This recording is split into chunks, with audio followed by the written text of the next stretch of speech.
Barry Wheeler was bouncing off the walls. He jumped on a plane after his calls were ignored by both Al and Alice for several days. It could mean that they were both on a second honeymoon, but Barry didn't buy it. Al had been way too unstable for that, not sleeping, messed up. Barry had years of experience dealing with Alan Wake, and he couldn't ignore it. Something was wrong.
The staircase was broken.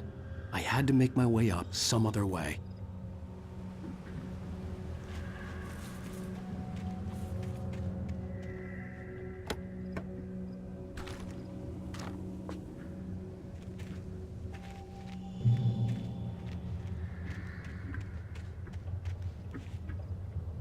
There was no power.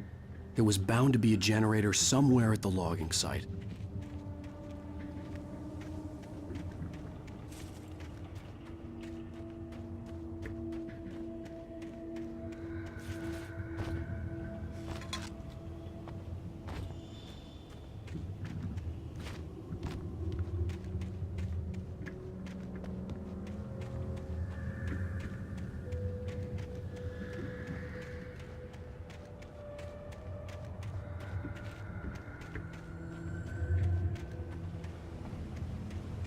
With all this forestry equipment around, there had to be something I could use to reach the top.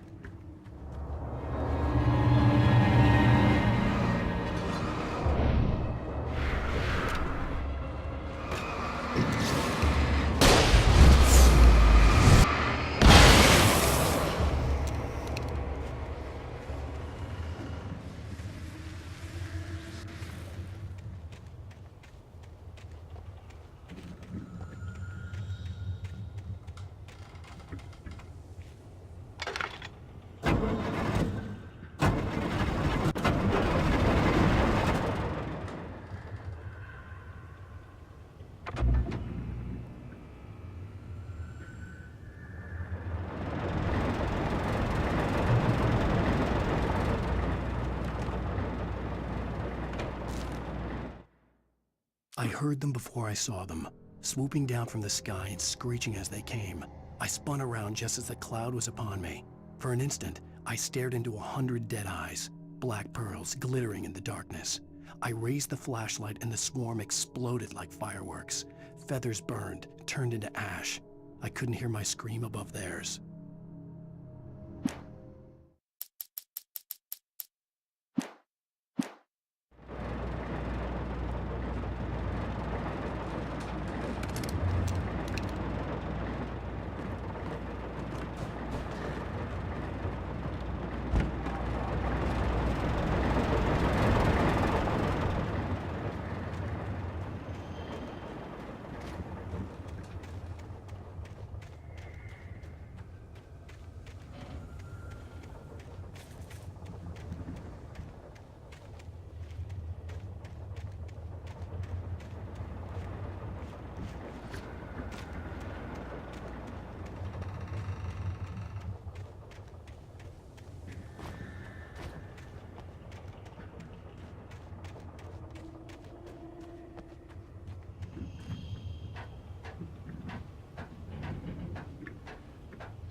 Well, I was just outside for a breath of fresh air, and what a night. I know most of you are probably in your beds by now, but if you're still up and around, take a moment. Step outside for a spell and breathe in deep. The weather is absolutely still. The sky is crystal clear. It's like the forest is quietly breathing along with you. As you listeners know, I'm a night owl, and it's on nights like this I wish I wasn't cooped up in the studio. Makes an old man like me wish I could just roam wild. But here I am, and it would keep you company all night long if I weren't. It looks like I'm not the only one staying up late. Caller, you're on the air. Hey, Pat, it's Maurice Horton. Hello, Maurice. What are you up to? Well, I was just taking Toby on his walkies. Oh, isn't it beautiful out there? Sure, but Pat, the reason I called is that Toby heard something rustling in the undergrowth and took off after it, and I couldn't find it. Probably a rabbit. Sure. Toby loves rabbits. Well, sure. Anyway, I figured that, if anyone runs into Toby, they could grab him. My number's on his collar. And Toby's a friendly dog? Toby loves people. Usually he comes back, but we were pretty far from home, and it sounds like he went pretty wild there. Great dog, but he's just too dumb for his own good. Well, Maurice, it's out there now. Hope Toby comes home soon. Yeah, thanks, Pat. You have a good night now.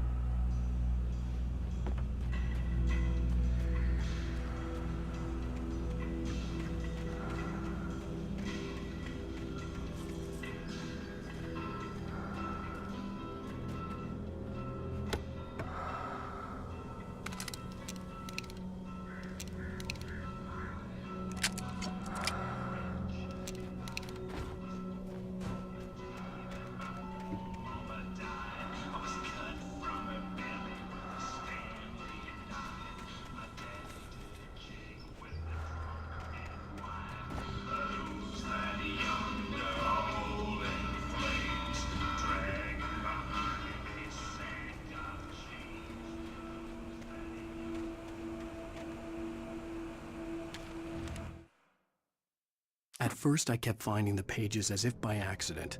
The book I couldn't remember was either a terrible and true prophecy or an act of creation that had rewritten the world. I began to hunt the pages feverishly, for they held the answer to the mystery. With it, I could save myself. With it, I could save Alice.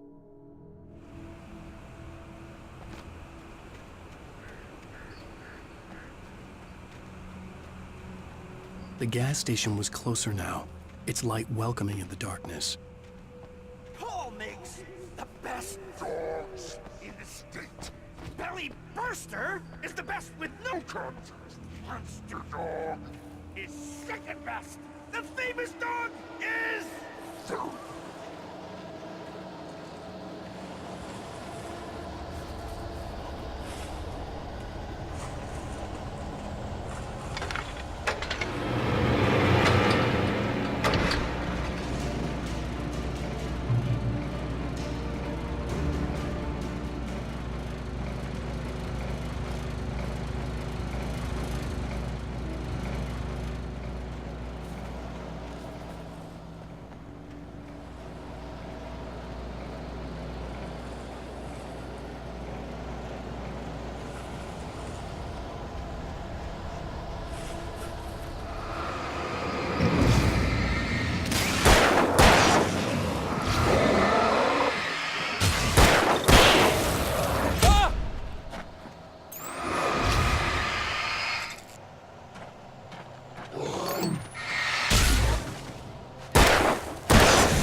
I stepped into the gas station's garage. It was dark and quiet.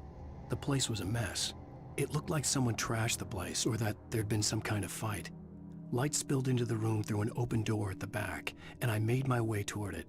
Without any warning, I was blinded by a bright light. An old portable TV on the shelf had come alive by itself. Impossibly, I could see myself on the screen, talking like a madman.